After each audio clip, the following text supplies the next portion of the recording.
अल्हम्दुलिल्लाहि रब्बिल आलमीन वस्सलातु वस्सलामु अला सय्यिदिल मुरसलीन अम्मा बाद फ़अऊज़ु बिल्लाहि मिनश शैतानिर रजीम बिस्मिल्लाहिर रहमानिर रहीम अस्सलातु वस्सलामु अलैका या रसूलल्लाह व अला आलिका व अस्हाबिका या हबीबल्लाह अस्सलातु वस्सलामु अलैका या नबियल्लाह व अला आलिका व अस्हाबिका या नूरल्लाह। মাদানী চ্যানেলের দর্শক অনুষ্ঠান শানে নুজুলে আপনাদেরকে স্বাগতম জানাচ্ছি। আল্লাহ করিম রব্বুল ইজ্জত জাল্লা ওয়া আলা আমাদের সকলকে কোরআনে মাজিদ ফুরকানে হামিদের শিক্ষা অনুযায়ী জীবন অতিবাহিত করার তৌফিক দান করুন, আর কোরআনের নূর দ্বারা আমাদের অন্তরকে আলোকিত সুশোভিত করুন। শুরুতে দরুদে পাকের ফজিলত আমাদের প্রিয় নবী সাল্লাল্লাহু আলাইহি ওয়া আলিহি ওয়াসাল্লামের ফরমানে মুআজ্জম আলিশান হল, زينوا مجالسكم بالصلاة علي فإن صلاتكم علي نور لكم يوم القيامة। ইরশাদ করলেন, তোমাদের বৈঠকসমূহ আমার উপর দরুদ পড়ে শুরু করো, যে তোমাদের আমার উপর দরুদ পাঠ করা কিয়ামতের দিন তোমাদের জন্য নূর হবে। সাল্লু আলাল হাবিব সাল্লাল্লাহু তাআলা আলা মুহাম্মদ সাল্লাল্লাহু আলাইহি ওয়া আলিহি ওয়াসাল্লাম সালাতান ওয়া সালামান আলাইকা ইয়া সাইয়্যিদি ইয়া রাসূলুল্লাহি ওয়া আলা আলিকা ওয়া আসহাবিকা ইয়া সৈয়দি ইয়া হাবিব আল্লাহ। মাদানী চ্যানেলের দর্শক, আমরা এই অনুষ্ঠানে বিশেষ করে কোনো আয়াতে মুবারকা, তার কিছু প্রেক্ষাপট, শানে নজুল আর অতঃপর সে অনুযায়ী কিছু তাফসিরি আলোচনা, ব্যাখ্যাসমূহ আরজ করার চেষ্টা করি। শুরু থেকে শেষ পর্যন্ত এই প্রোগ্রামে শামিল থাকুন, ইনশাআল্লাহুল আজিজ অনেক অজানা বিষয় জানতে পারবেন। আল্লাহ আমাকে আপনাকে আমল করারও তৌফিক দান করুন। আজকের যে আয়াতে মুবারকা আর তার কিছু প্রেক্ষাপট শানে নুজুল আমরা শুনব, সেটার সম্পর্ক নবী করিম আলাইহিস সালামের আহলে বাইতে আতহার, ওনার আত্মীয় স্বজন, ওনার নিকট আত্মীয়, ওনাদের সাথে রয়েছে। বিষয় কিছুটা এইভাবে ঘটেছে, রাসূলুল্লাহ সাল্লাল্লাহু আলাইহি ওয়াসাল্লামের বারেগাহে কিছু আনসার সাহাবা পরস্পরের সাথে আলোচনা সাপেক্ষে কিছু সম্পদ নিয়ে আসলো। তাদের আলোচনা এই বিষয়ের উপর হয়েছে যে নবী পাক আলাইহিস সালাতু ওয়াস সালামের কাছে খাত অনেক রয়েছে, ঘরের জিম্মাদারি রয়েছে, বিভিন্ন জায়গার মধ্যেও খরচ করে। আর হুজুর সাল্লাল্লাহু আলাইহি ওয়াসাল্লাম ইসলামের দাওয়াত আর এই মিশনের জন্য যা তিনি নিজেই ওনার সময়কে আর পরিপূর্ণভাবে তিনি এই বিষয় নিয়েই মশগুল হয়ে থাকেন। কোনো না কোনো ব্যক্তি ওনার কাছে আসে, তারা দিন শিক্ষা লাভ করে, আর অনেক জায়গায় তিনি ইসলামের দাওয়াত দেওয়ার জন্য যান। কোনো কাফেলা সেখান থেকে যাত্রা শুরু করে, আর মানুষকে তিনি পাঠান যে অমুক এলাকায় যাও, সেখানে গিয়ে ইসলামের দাওয়াত দাও।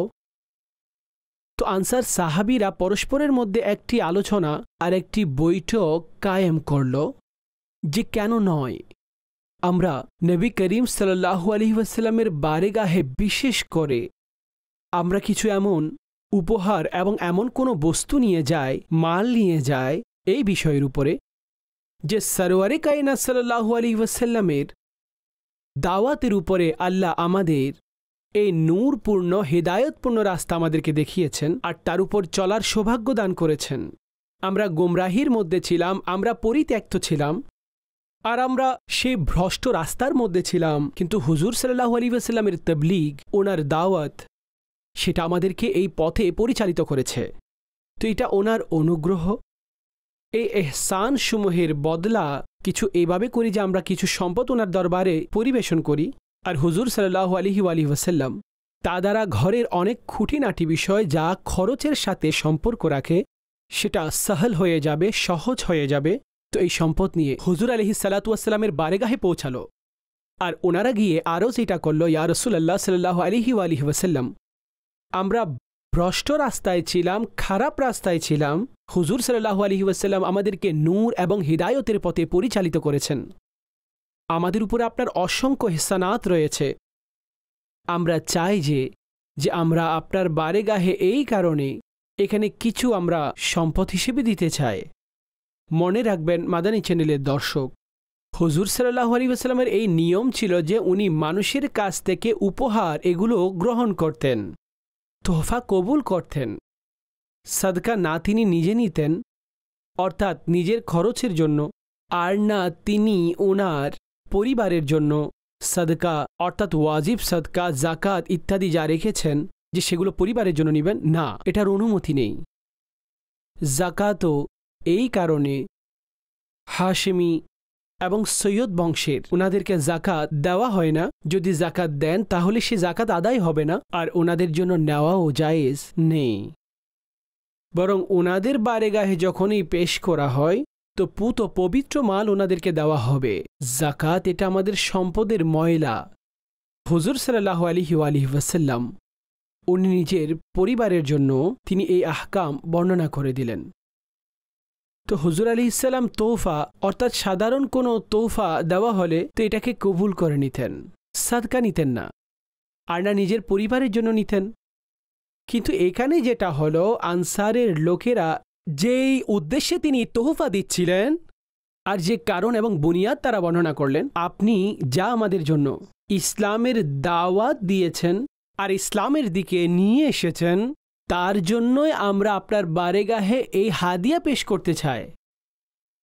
তো হুজুর সাল্লাল্লাহু আলাইহি ওয়াসাল্লাম আল্লাহর ওহীর অপেক্ষা করলেন। তো আল্লাহ কোরআনের মধ্যে স্পষ্টভাবে হুকুম নাজিল করে দিলেন। আসুন সে আয়াতে মুবারকা শুনি, তাতে রব আজ্জা ওয়া জাল কি ইরশাদ করেছেন। বিসমিল্লাহির রহমানির রহিম। কুল লা আসআলুকুম আলাইহি আজরান ইল্লাল মাওয়াদ্দাতা ফিল কুরবা। হে মাহবুব, আপনি তাদেরকে ইরশাদ করুন, লা আসআলুকুম আলাইহি আজরা, যে তার উপর অর্থাৎ এই যে দাওয়াতে ঈমান, দাওয়াতে ইসলাম আমি তোমাদেরকে দিয়েছি, দ্বীনের দাওয়াত যেটা তোমাদেরকে আমি দান করেছি, এই তাবলীগের উপরে, এই দাওয়াতের উপরে আমি তোমাদের কাছে কোনো পারিশ্রমিক দাবি করি না, না এটা চাই আমি। ইল্লাল মাওয়াদ্দাতা ফিল কুরবা, হে একটি জিনিস চাই, নিকট আত্মীয়দের ব্যাপারে আমি মোহাব্বত তালাশ করছি, মোহাব্বতের দাবি করছি। বাকি এসব বিষয়ে আমি তোমাদের থেকে পারিশ্রমিক চাচ্ছি না, আমি এটার বেতনও তোমাদের কাছে চাই না। যে যা তোমাদেরকে দাওয়াতে ইসলাম আর যে তাবলীগ এবং আল্লাহর আহকামসমূহ তোমাদের নিকট পৌঁছে দিয়েছি, এটার উপর আমি তোমাদের উপর কোনো বেতন সে ব্যাপারে দাবি করছি না। আল্লাহর হুকুম হয়েছে। আর কুল বলে আল্লাহ আপন হাবিব আলাইহিস সালাতু ওয়াস সালামকে ইরশাদ করলেন যে হে মাহবুব, আপনি তাদেরকে ইরশাদ করে দিন যে আমি তোমাদের কাছে এটার বিনিময় চাই না, কিন্তু একটি জিনিস চাই, সেটা কি? নিকট আত্মীয়দের ব্যাপারে মোহাব্বত দাবি করছি, আমার পরিবারবর্গের সাথে মোহাব্বতের তালাশ করছি। তো হুজুর সাল্লাল্লাহু আলাইহি ওয়াসাল্লামের উপরে এই আয়াতে মুবারকা নাজিল হলো। এভাবে তিনি তাদেরকে তাদের সেই সম্পদ সেটা ফেরত দিলেন।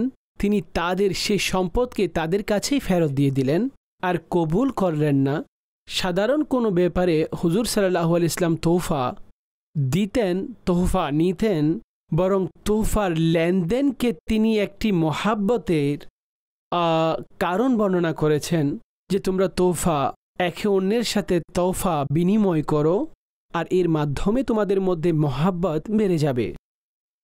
তোহফার লেনদেনের মাধ্যমে মোহাব্বতের সৃষ্টি হবে। কিন্তু এখানে তোহফা সেই বিবেচনাই তোহফা ছিল না, বরং সেই তোহফা দেওয়ার পূর্বে তারা যে শব্দ প্রয়োগ করেছে, যে কথা বলেছে, এমনিতেই আনসার সাহাবা আর মুহাজিরিন সাহাবা রাদিয়াল্লাহু তাআলা আনহুম আজমাইন, তারা তো সাধারণভাবে একে অন্যের মধ্যে মোহাব্বতের এমন ভ্রাতৃত্বপূর্ণ বন্ধন, মোহাব্বতের বিষয়সমূহ, একে অন্যকে মান্য করার বিষয়াদি এমন পর্যায়ে ছিল।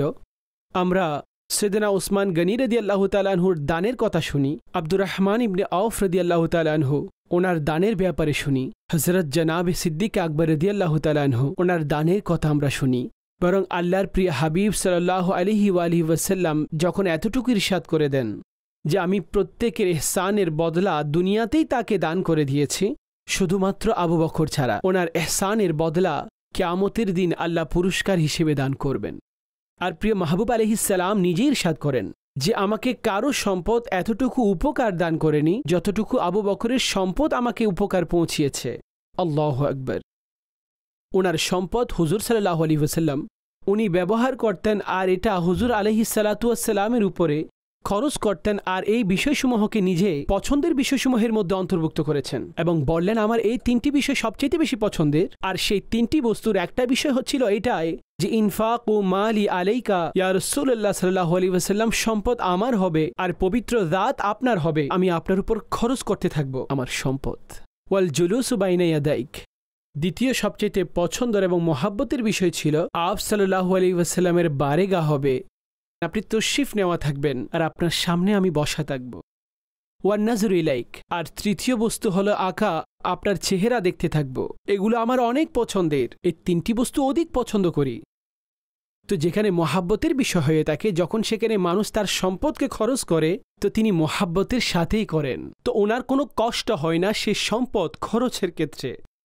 তো জনাবে সিদ্দিক আকবর রাদিয়াল্লাহু তাআলা আনহু তিনি এইভাবে হুজুর আলাইহিস সালাতু ওয়াস সালামের উপর খরচ করতেন, অন্যান্য সাহাবাও ওনার উপর খরচ করতেন, হুজুরের হুকুমে মানুষের মধ্যে বন্টন করতেন, ভাগ করে দিতেন। কিন্তু এখানে রাসূলুল্লাহ সাল্লাল্লাহু আলাইহি ওয়াসাল্লাম তাদের সে তোহফাকে, তাদের সে সম্পদকে এই উদ্দেশ্যেই কবুল করেননি যে ওনারা শুরুতেই তার যেই ভিত্তি আর ওনারা যে বুনিয়াদের উপর ওনাকে তোহফা দিচ্ছিলেন, এটাকে ওনারা তাবলীগের উপরে এই শর্ত প্রয়োগের মাধ্যমে ওনারা বারেগাহে রিসালতে তোহফা দিলেন, তো আল্লাহ এটা নিষেধ করে দিলেন। আর সাথে আরেকটি বিষয়, অর্থাৎ আমি তোমাদের কাছে বিনিময় বেতন চাচ্ছি না, কুল লা আসআলুকুম আলাইহি আজরা, এটা আমি চাই না, ইল্লাল মাওয়াদ্দাতা ফিল কুরবা, কিন্তু আহলে বাইতের সাথে মহাব্বতের সম্পর্ক, মহাব্বতের তাআল্লুক, এটাই নিকট আত্মীয়দের মহাব্বতের চাহিদা তোমাদের কাছে রাখছে। মাদানী চ্যানেলের দর্শক, একটি হলো মহাব্বত আর একটি হলো মাওয়াদ্দাত। এখানে মাওয়াদ্দাত শব্দ ব্যবহার করেছেন। মহাব্বত হৃদয়ে ঝুঁকে যাওয়া কোনো দিকে, আর মাওয়াদ্দাত তার চেয়ে একটু উপরের দরজায়, যেটাকে সেলানে কলবের সাথেও তুলনা করা হয়, যে কারো মহাব্বতে ভেসে যাওয়া। তো এখানে মাওয়াদ্দাত ফিল কুরবা এটার দাবি করেছেন, অর্থাৎ আকা সাল্লাল্লাহু আলাইহি ওয়াসাল্লাম আপন উম্মতের কাছ থেকে আপন পরিবার, আপন নিকট আত্মীয়, ওনাদের মহাব্বতের দাবি হুজুর আলাইহিস সালাম করেছেন। আল্লাহু আকবার।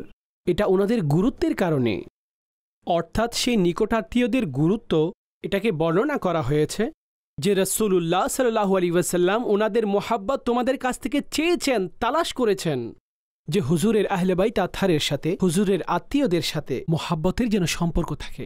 তাবরানী শরীফে হাদিস রয়েছে, রাসূলুল্লাহ সাল্লাল্লাহু আলাইহি ওয়াসাল্লাম ইরশাদ করেছেন, লা ইউমিনু আবদুন হাত্তা আকুনা আহাব্বা ইলাইহি মিন নাফসিহি ওয়া তাকুনা ইতরাতি আহাব্বা ইলাইহি মিন ইতরাতিহি ওয়া আহলি আহাব্বা ইলাইহি মিন আহলিহি ওয়া যাতি আহাব্বা ইলাইহি মিন যাতিহি।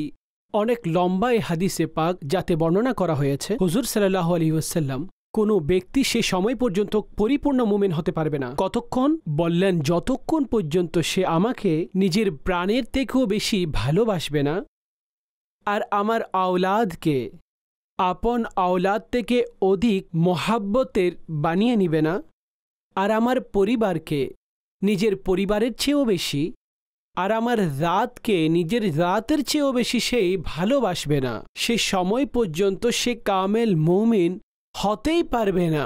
ঈমান পরিপূর্ণ হওয়ার আলামত অর্থাৎ নিদর্শনকে বর্ণনা করা হয়েছে, যে মানুষ নবী পাক আলাইহিস সালামের জাতের সাথে মহাব্বত, ওনার আহলে বাইতের সাথে মহাব্বত, ওনার পরিবারের সাথে মহাব্বত, অর্থাৎ প্রত্যেক মুমিনের জন্য এটা রয়েছে যে সে নিজে নিজেকে আপন পরিজনের চাইতেও বেশি, হুজুরের পরিবারের প্রতি তার মহাব্বত বেশি হবে না, আর আপন প্রাণের চেয়েও বেশি নবী পাক সাল্লাল্লাহু আলাইহি ওয়াসাল্লামের জাতে আকদাস, ওনার মহাব্বতের এই সম্পর্ক রিশতা হুজুর সাল্লাল্লাহু আলাইহি ওয়াসাল্লাম মাওয়াদ্দাতা ফিল কুরবা এর ইরশাদ করেছেন। আরও একটি রিওয়ায়াতে আমার আকা সাল্লাল্লাহু আলাইহি ওয়াসাল্লাম ইরশাদ করেছেন, ইমাম আহমদ এটাকে রিওয়ায়াত করেন, যে হুজুর সাল্লাল্লাহু আলাইহি ওয়াসাল্লাম হযরত হাসান এবং হযরত হুসাইন রাদিয়াল্লাহু তাআলা আনহুমার হাত ধরে বললেন, মান আহাব্বানি ওয়া আহাব্বা হাযাইন ওয়া উম্মাহুমা ওয়া আবাহুমা কানা মাইয়া ফি দারাজাতি ইয়াউমাল কিয়ামা। ইরশাদ করলেন যে আমার সাথে ভালোবাসা রাখলো এবং এই উভয়ের প্রতি ভালোবাসা রাখলো, তাদের মায়ের প্রতি ভালোবাসা রাখলো আর তাদের পিতার সাথে ভালোবাসা রাখলো, সে কিয়ামতের দিন আমার সাথে থাকবে, সে কিয়ামতের দিন আমার সাথে থাকবে। তো হুজুর সাল্লাল্লাহু আলাইহি ওয়াসাল্লাম ওনার মহাব্বত হাসিল করার একটি মাধ্যম ওনার পরিবারের সাথে মহাব্বত করা। তো এটা প্রথম সে আয়াতে মুবারকা যেটার শানে নজুলের সম্পর্ক আহলে বাইতে আতহার রাদিয়াল্লাহু তাআলা আনহুমের সাথেও রয়েছে। আসুন আরেকটি আয়াতে মুবারকা এটাও শুনি, যেটারও কিছুটা প্রেক্ষাপট আহলে বাইতে আতহার এর সাথে সম্পৃক্ত। কুরআনে পাকের মধ্যে 3 পারার মধ্যে আয়াতে মুবারকা রয়েছে। বিষয়টি কিছুটা এমন হলো যে নজরানের ঈসাইরা নবী পাক আলাইহিসসালাতু ওয়াসসালামের সাথে কিছুটা মুনাজারা করল, কথা বলল যে আমরা শুনেছি যে আপনি বলছেন ঈসা আলাইহিসসালাম আল্লাহর বান্দা, আল্লাহর নবী। হুজুর সাল্লাল্লাহু আলাইহি ওয়াসাল্লাম ইরশাদ করলেন যে এতে কোনো আশ্চর্যের বিষয় নেই, নিঃসন্দেহে আমি এভাবেই বলেছি। তো আর আমি এটাই শিক্ষা দিই, আর কুরআন এটাকে বর্ণনা করে। তো সে সময় সে বলল যে কেননা সে মাযআল্লাহ এই আকীদা রাখত যে ঈসা আলাইহিসসালাম তিনি ইবনুল্লাহ অর্থাৎ আল্লাহর সন্তান। কেন? তারা বলতো যে তিনি বাবা ছাড়া জন্মলাভ করেছে, আর আজ পর্যন্ত এমন কোনো উদাহরণ নেই যে কেউ বাবা ছাড়া জন্মলাভ করবে। তো ওনার শুধু মাথা আছে, পিতা নেই, তো এই জন্য তিনি আল্লাহর সন্তান হলেন। মাযআল্লাহ সুম্মা মাযআল্লাহ এ আকীদা তারা রাখত। এটা তাদের দৃষ্টিভঙ্গি। ইসলাম একেবারে তার স্পষ্টভাবে রদ করেছে আর নিষেধ করে দিয়েছে। কুরআনে আল্লাহ রাব্বুল আলামিন আপন তৌহিদ এবং আপন জাতের ব্যাপারে বিভিন্ন জায়গায় যে বর্ণনা করে দিয়েছেন, কুল হুয়াল্লাহু আহাদ আল্লাহুস সামাদ লাম ইয়ালিদ ওয়া লাম ইউলাদ ওয়া লাম ইয়াকুল লাহু কুফুয়ান আহাদ। হে মাহবুব, আপনি বলে দিন যে আল্লাহ এক, তিনি অমুখাপেক্ষী, তিনি জন্মলাভ করেনি, না ওনার কোনো সন্তান রয়েছে, না ওনার কোনো বরাবর রয়েছে, না ওনার কোনো সমকক্ষ রয়েছে। অর্থাৎ জন্মলাভ করা, তো এটাকে তার জাত বলা হয়ে থাকে, অর্থাৎ একই জাতের, অর্থাৎ তার মধ্যে তার কোনো অংশ রয়েছে, তার কোনো জাত রয়েছে। রব আজ্জা ওয়াজাল তিনি এই সমস্ত জিনিস থেকে পাক, মুনাজ্জা, মুবাররা।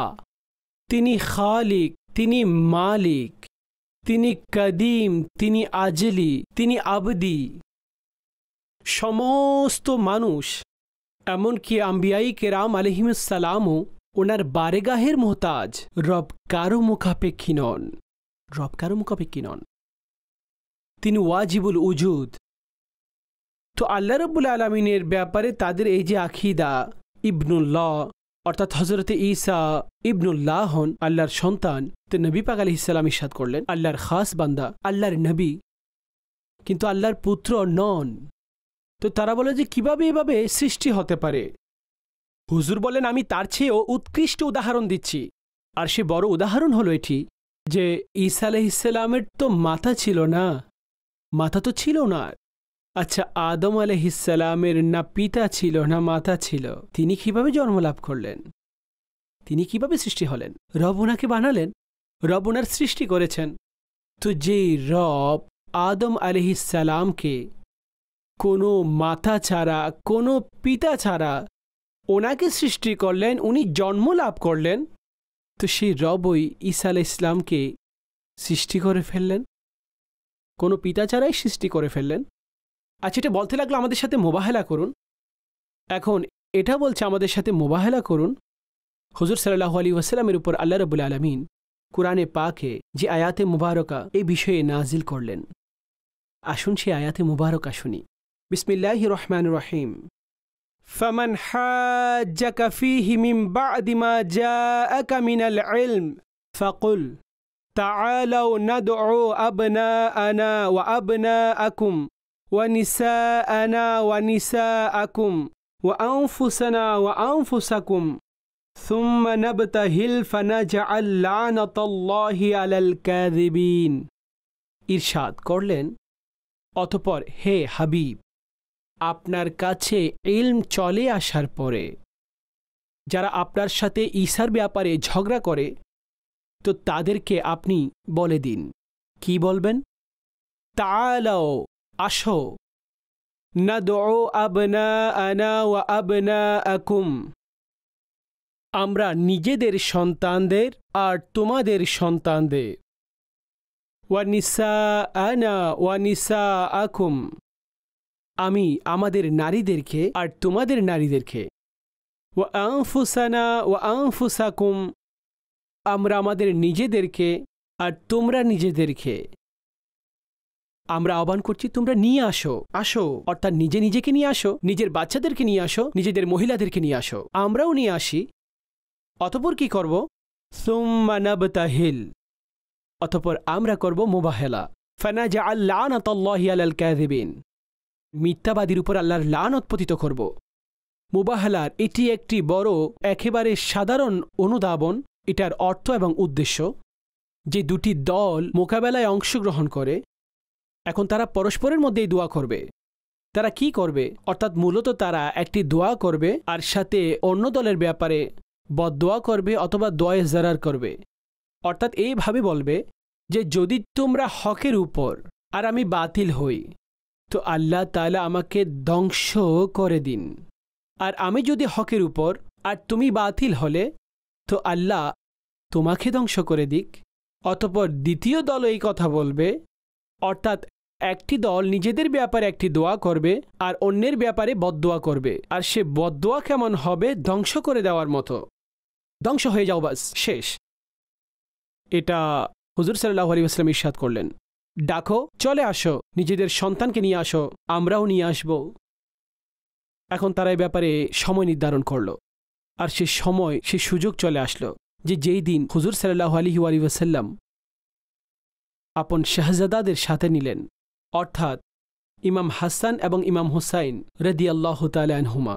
হুজুর সাল্লাল্লাহু আলাইহি ওয়াসাল্লাম ইমাম হুসাইনকে নিলেন, ইমাম হাসানকে নিলেন, বিবি ফাতেমা রাদিয়াল্লাহু তাআলা আনহা উনাকে নিলেন, হযরত আলীকে নিলেন রাদিয়াল্লাহু তাআলা আনহু। আর এই সমস্ত, অর্থাৎ এই পরিবারের এই সদস্য আর এটা ওনার পরিবার ওনার সাথে যাচ্ছে, আর তিনি ওনাদেরকে বলছিলেন যে যখন আমি দোয়া করব তো তোমরা আমিন বলবে, তোমরা তার উপর আমিন বলবে। এখন এদিকে ঈসাইরাও জমা হয়ে গেল, আর তারাও এই অপেক্ষমান। আর তাদের মধ্যে যে একজন বড় পাদ্রী ছিল তার কাছে গিয়ে জিজ্ঞেস করল, হে আব্দুল মাসি, আমাদের কি করা উচিত? তো তিনি পরামর্শ দিলেন যে তোমরা যেদিকে যাচ্ছ মূলত এটা তোমরা করিও না, মুবাহেলা করো না, মুবাহেলা করো না। তো ডেট নির্ধারিত হলো, সবকিছু ঠিক হয়ে গেল। মুবাহেলার জন্য ডেকে নিল, বললেন জিজিয়া দিয়ে ওনাদের কাছ থেকে মাপ চেয়ে নাও। যখন কে মুবাহেলা ছেড়ে চলে যেত তখন তাকে কিছু অর্থ প্রদান করতে হতো, আর সেই মুবাহেলা থেকে পালিয়ে যেত, ক্ষমা চেয়ে নিত আর সংশোধন হয়ে যেত। বললেন এটা করো, এটা তোমাদের জন্য উত্তম, কিন্তু ওনার সাথে মুবাহেলা করো না। আচ্ছা, যখন হুজুর আলাইহিস সালাতু ওয়াস সালাম নিয়ে এই শাহজাদাদেরকে, আপন কন্যাকে, আর হযরত আলী রাদিয়াল্লাহু আনহু উনিও সাথে রয়েছে, তো সে ঈসাইদের বড় যিনি জানাচ্ছে তিনি কি বলছিলেন? ইন্নী লা আরা ওয়াজুহান, যে আমি এমন চেহারা দেখছি, লাউ সাআলুল্লাহ আন ইউজিলা জাবালান আন মাকানি লা আযালা, অর্থাৎ আমি এমন চেহারা দেখছি যদি তিনি আল্লাহর কাছে চায় যে পাহাড়কে তার আপন জায়গা থেকে সরিয়ে দাও তো রব সরিয়ে দিবেন, রব তাকে সরিয়ে দিবেন। আমি এমন চেহারা দেখছি। উদ্দেশ্যটি হলো একেবারে সাফ ক্লিয়ার, অর্থাৎ তুমি জিজিয়া দানের মাধ্যমে যদি তুমি এখান থেকে সরে না আসো তো ইনি তো সেই জন যিনি তার দোয়া ওনার সন্তানদের একযোগে আমিন বলা, আর ওনার পরিবার অর্থাৎ বিবি ফাতেমা রাদিয়াল্লাহু তাআলা আনহা আর হযরত আলী রাদিয়াল্লাহু তাআলা আনহু আর ওনাদের আমিন হবে, আর ওনাদের নবী, ওনাদের রাসূল, ওনার দোয়া থাকবে, এই দোয়া মুস্তাজাব হবে, এই দোয়া কবুল হবে। আর যখন তিনি তোমাদের ব্যাপারে দোয়া করবে যে তোমরা ধ্বংস হয়ে যাও, তুমি সত্যিকারে ধ্বংস হয়ে যাবে। তিনি পাহাড়ের জন্য দোয়া করলে পাহাড়কে আল্লাহ সরিয়ে দিবেন। তো তুমি এখানে কিছুই না। এই জন্য তো নবী করিম আলাইহিস সালাতু ওয়াস সালাম ইরশাদ করেছেন যে ওই রাতের কসম যিনার দস্তে কুদরতের মধ্যে আমার জান, নজরানবাসীদের উপর আযাব নিকটে চলে এসেছিল। যদি তারা মুবাহেলা করত তো তাদেরকে বানর এবং শূকরের চেহারায় পরিণত করা হতো, আর জঙ্গল আগুনে পরিপূর্ণ হয়ে যেত, আর নজরান এবং সেখানে অবস্থানকারী পশু পাখি পর্যন্ত নাস্তা নাবুদ হয়ে যেত, আর 1 বছরের সময়সীমার মধ্যে সমস্ত নাসারারা ধ্বংস হয়ে যেত। 1 বছর তাদের নাম ও নিশানা শেষ হয়ে যেত। এই আয়াতে মুবারাকার শানে নজুল এবং তার এই প্রেক্ষাপটের মধ্যে আল্লাহ রাব্বুল আলামিন নবী পাক আলাইহিস সালামের এই ঘরানার ব্যাপারে যা ইরশাদ করেছেন এবং হুকুম দিয়েছেন নিজেদের বাচ্চাদেরকে নিয়ে আসো, আমরাও আমাদের বাচ্চাদেরকে নিয়ে আসব।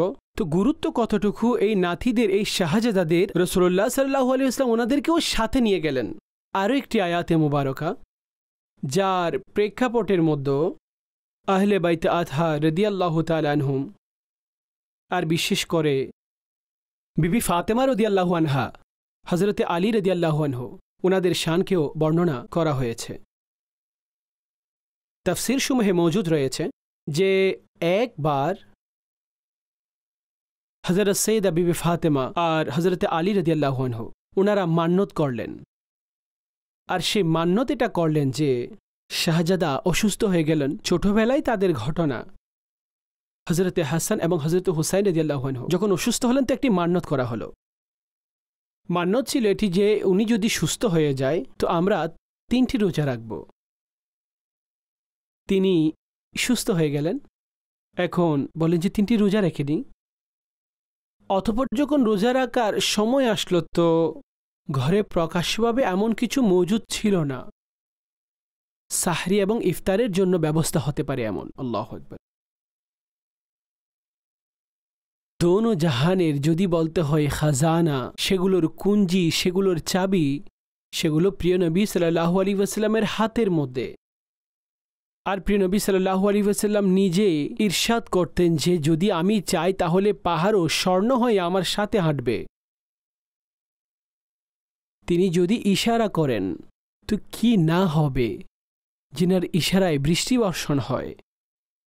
কিন্তু হুজুর সাল্লাল্লাহু আলাইহি ওয়াসাল্লাম নিজের পরিবারের ক্ষেত্রেও, নিজের নাতিদের ব্যাপারেও, নিজের পরিবারের ক্ষেত্রেও তিনি ওনাদেরকে আখিরাতের দিকে ওনাদের দৃষ্টি করিয়ে রাখতেন আর ইরশাদ করতেন আমাদের জন্য আখিরাত রয়েছে, আমাদের জন্য আখিরাত রয়েছে।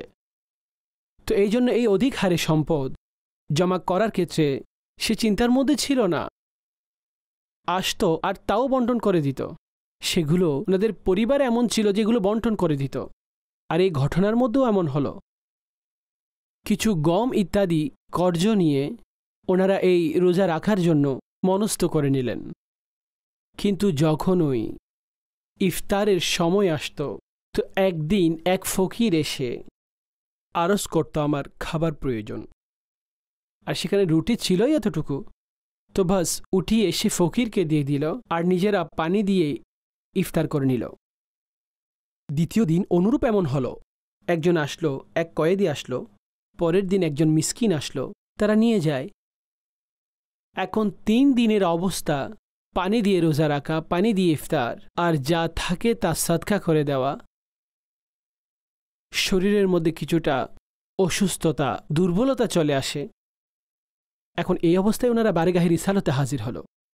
ওনারা পৌঁছলেন তো আল্লাহ আপন মাহবুব সাল্লাল্লাহু আলাইহি ওয়াসাল্লামের উপর ওনাদের শানের ব্যাপারে আয়াতকে নাজিল করেন আর হুজুর ওনাদেরকে সুসংবাদ দান করলেন।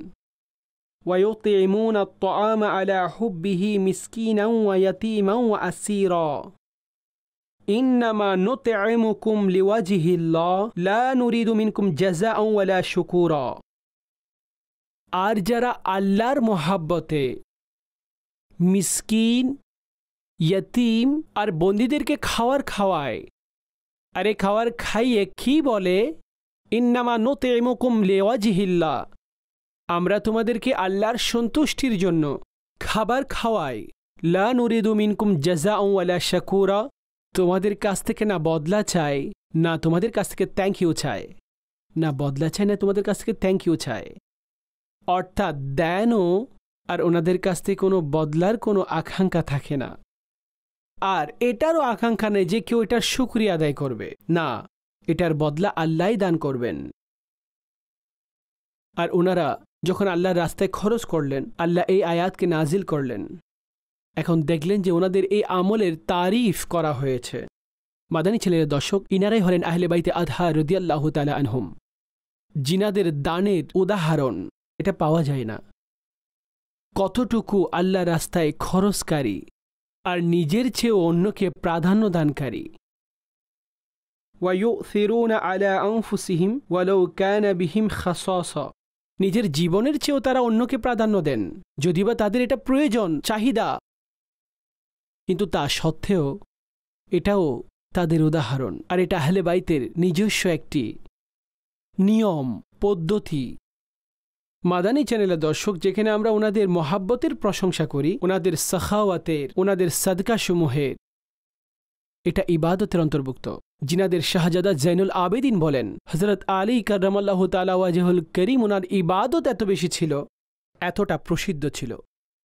কুরআন পাঠ করা, বিবি ফাতেমা রাদিয়াল্লাহু তাআলা আনহা, তিনি নিজেই কতটুকু সারা রাতব্যাপী ইবাদত করতেন, সিজদা করতেন, আর লম্বা লম্বা সিজদা করতেন, লম্বা ইবাদত করতেন।